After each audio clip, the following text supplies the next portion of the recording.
لو عايزه رجلك تبقى شبه الصوره دي ركزي معايا في الفيديو. لو انت من الناس اللي الروتين بتاع الباديكير ان انت تعملي في البيت او بره البيت ده صعب عليكي وما عندكيش الوقت، انا جايبالك حل خطير. الحل بصراحه في السبراي ده اللي هو فوت بيلينج سبراي، ده سبراي تقشير القدم.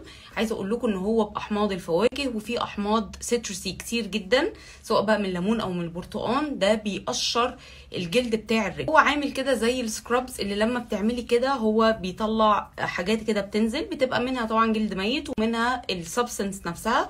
بس عايزه اقول لكم ان هو مع الوقت بيفتح الرجل جدا وبيقشر الرجل وبيخليها ناعمه جدا جدا. طريقه استخدامه بسيطه جدا، ان انت بتغسلي الرجل بتبقى نظيفه وبترشي عليها مثلا 10 رشات كده على كل حته في القدم بتاعتك، وتبتدي ان انت تعملي سكرابنج كويس جدا بايدك حتى، وتسيبيه شويه وتقومي تشطفيه، وبعد كده بترطبي رجلك وبتلبسي شراب. ممكن تستخدميه من مرتين